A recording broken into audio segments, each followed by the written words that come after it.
Assalamualaikum teman-teman. Nah, di sini saya akan membahas perkembangan politik dan ekonomi pada masa reformasi, yaitu pada masa kepresidenan Baharudin Yusuf Habibie atau B.J. Habibie, Kiai Haji Abdurrahman Wahid atau Gus Dur, Megawati Soekarno Putri, dan Susilo Bambang Yudhoyono atau SBY. Kira-kira ada perkembangan politik dan ekonomi apa saja ya yang terjadi di Indonesia? Yuk kita simak. Tonton terus ya videonya sampai akhir. Perkembangan politik dan ekonomi pada masa kepresidenan B.J. Habibie. Pada tanggal 21 Mei 1998, Soeharto menyatakan berhenti dari jabatannya sebagai presiden dan otomatis B.J. Habibie yang pada saat itu sebagai wakilnya langsung dilantik sebagai presiden ketiga Republik Indonesia. Presiden Habibie pada saat itu diwarisi keadaan negara yang sangat kacau secara ekonomi maupun politiknya. Ada perkembangan politik yang terjadi pada masa pemerintahan B.J. Habibie. Yang pertama adalah pembentukan Kabinet Reformasi Pembangunan di bidang politik, ekonomi, dan sosial. Yang kedua, membebaskan tahanan politik di masa Orde Baru. Yang ketiga, peningkatan kebebasan pers. Yang keempat, memecah komponen ABRI menjadi TNI yaitu Tentara Nasional Indonesia dan Polri yaitu Kepolisian Republik Indonesia. Kemudian, yang kelima, diberlakukan otonomi daerah. Yang keenam, pelaksanaan referendum Timor Timur. Tapi Timor Timur akhirnya lepas dari negara Indonesia pada tahun 1999. Kemudian ada perkembangan ekonomi yang terjadi pada masa kepresidenan B.J. Habibie. Yang pertama adalah merestrukturisasi dan memperkuat basis sektor keuangan dan perbankan. Yang kedua, memperkuat basis sektor real ekonomi.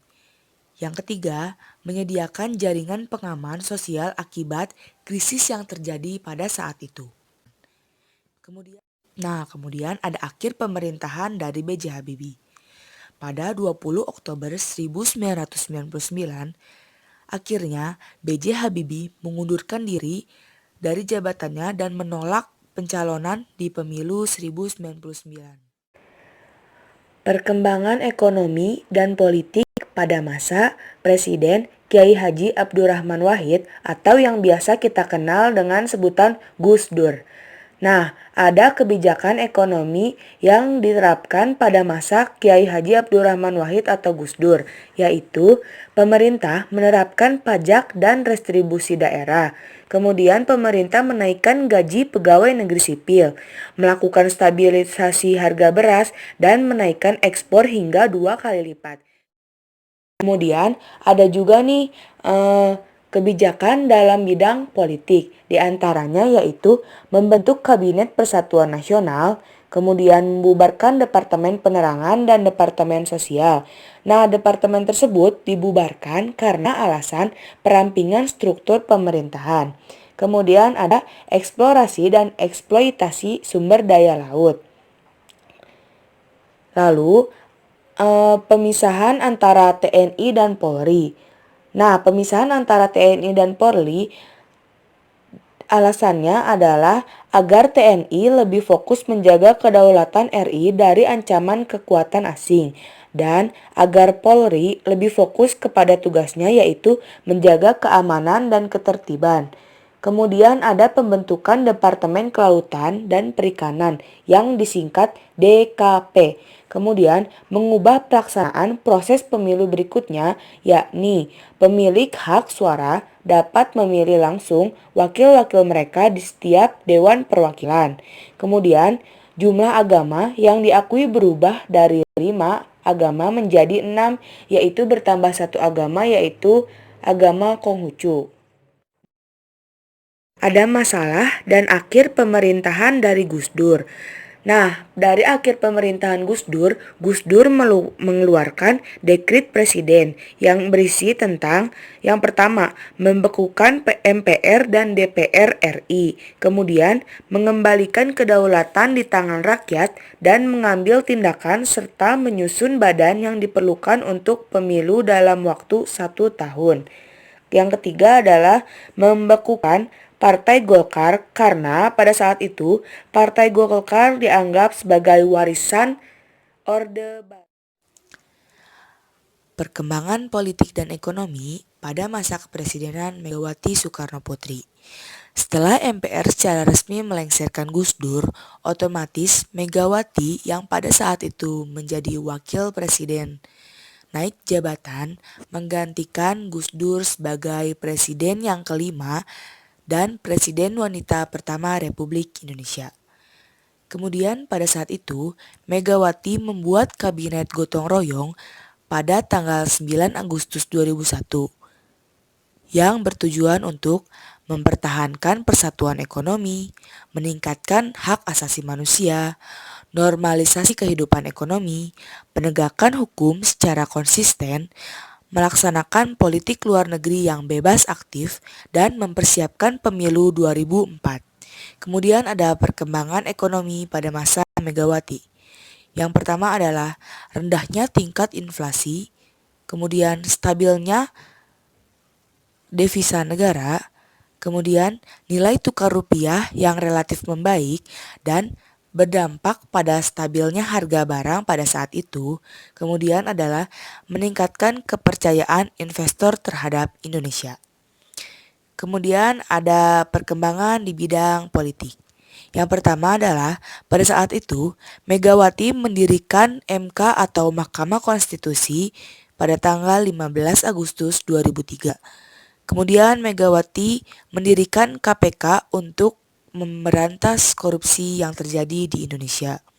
Kemudian ada pemberantasan KKN, melakukan amandemen terhadap Undang-Undang Dasar. Kemudian ada desentralisasi politik dan keuangan. Nah, selanjutnya adalah akhir pemerintahan Megawati Soekarnoputri.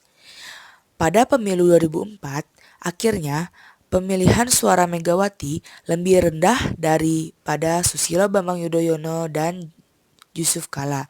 Dan akhirnya Susilo Bambang Yudhoyono menjadi presiden yang ke-6 Republik Indonesia. Nah, yang selanjutnya adalah perkembangan politik dan ekonomi pada masa kepresidenan Susilo Bambang Yudhoyono atau yang biasa kita sebut dengan SBY. SBY terpilih langsung oleh rakyat melalui pemilu 2004 mengalahkan Megawati Soekarnoputri. Pada periode pertama, yaitu tahun 2004 sampai dengan 2009, kebijakan ekonomi yang dibuat oleh SBY yaitu pengentasan kemiskinan karena pada saat itu kondisi perekonomian belum pulih total. Kemudian membentuk Badan Rehabilitasi dan Rekonstruksi Wilayah dan Kehidupan Aceh dan Nias karena pada saat itu Aceh baru saja terkena bencana yaitu tsunami. Yang ketiga adalah memperkuat ketahanan pangan. Kemudian memperbaiki sektor pendidikan dengan cara meningkatkan anggaran pendidikan seperti dana BOS. Nah, kemudian ada kebijakan politik yang dibuat oleh SBY. Yang pertama adalah pemberantasan korupsi oleh KPK, yaitu Komisi Pemberantasan Korupsi. Yang kedua adalah upaya menyelesaikan konflik dalam negeri. Dan yang ketiga, menjaga kesolidan pemerintah. Nah, pada periode 2, SBY kembali terpilih menjadi presiden yaitu pada tahun 2009. Ada kebijakan ekonomi yang dibuat oleh SBY. Yang pertama adalah sektor investasi meningkat. Yang kedua adalah angka kemiskinan menurun, pengangguran menurun, dan pembangunan dalam segala bidang. Nah, kemudian ada akhir pemerintahan dari Susilo Bambang Yudhoyono. Yang pertama adalah diplomasi kerjasama di bidang ekonomi, mendorong liberalisasi dan merugikan petani, nelayan, buruh, perempuan, dan rakyat kecil. Kemudian, SBY tidak memenuhi harapan rakyat dalam memberantas korupsi.